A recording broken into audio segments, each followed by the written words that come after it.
Mic ഇപ്പൊ എന്താ മൂത്രമൊക്കെ വരുന്നുണ്ടാ? മൂത്രം വളരെ കുറവാണ് ഡോക്ടർ. നീരാണ് കാര്യമായിട്ട്. ഞാനിന്ന് പോയ ദിവസം തന്നെ ഫുള്ള് നീര്, ശരീരം മുഴുവൻ നീരൊക്കെ ഉണ്ടായിരുന്നു. അപ്പൊ അവർക്ക് ഇപ്പം ഒരു 6 മാസം മുമ്പ് ഒരു സ്ട്രോക്ക് ഒക്കെ വന്നിട്ട് ഇപ്പം ഈ ഡയാലിസിസ് ഒക്കെ ഭയങ്കര ബുദ്ധിമുട്ടാണ്. അവര് ആഴ്ച 3 ദിവസം കോഴിക്കോട് പോയിട്ട് ഡയാലിസിസ് ചെയ്യുന്നുണ്ടേ. ഇനിയിപ്പോ എന്തെങ്കിലും ബെറ്റർ ഓപ്ഷൻസ് നമുക്ക് ഇദ്ദേഹത്തിന് പറഞ്ഞു കൊടുക്കാൻ എന്തെങ്കിലും ഉണ്ടോ? ഇപ്പൊ ഡയാലിസിസ് മൂത്രം തീരെയില്ല, നീരാണ്. ഇപ്പൊ ഡയാലിസിസ് നമുക്ക് തുടർന്നേ പറ്റും. പക്ഷെ ഇതിങ്ങനെ കൊണ്ടുപോകാനുള്ള ബുദ്ധിമുട്ടൊക്കെ വരുമ്പോ പിന്നുള്ള ഓപ്ഷൻ പെരിറ്റോണിയൽ ഡയാലിസിസ് എന്ന് പറയും. വീട്ടിൽ നിന്ന് തന്നെ ചെയ്യാം.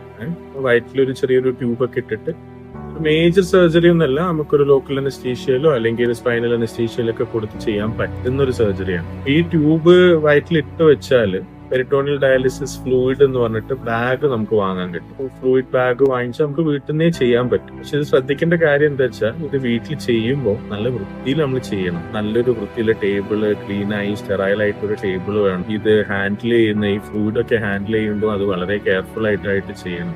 അല്ലെങ്കിൽ ഇൻഫെക്ഷൻ വരാനുള്ള ചാൻസ് കൂടുതലാണ്. പക്ഷെ നമുക്ക് വീട്ടിൽ നിന്ന് തന്നെ ചെയ്യാൻ പറ്റും. പിന്നെ ഇതിന് തന്നെ ഇപ്പൊ മെഷീൻ വെച്ചിട്ട് ഇപ്പൊ ഈ ഓട്ടോമേറ്റഡ് പെരിറ്റോണിയൽ ഡയാലിസിസ് മെഷീൻസ് ഒക്കെ ഉണ്ട്. അതൊക്കെ വെച്ച് നമുക്ക് രാത്രി ബാഗൊക്കെ അതിൽ ലോഡ് ചെയ്ത് വെച്ചാൽ നമുക്ക് സുഖമായിട്ട് അത് ചെയ്യാൻ പറ്റുന്ന കാര്യങ്ങളാണ്.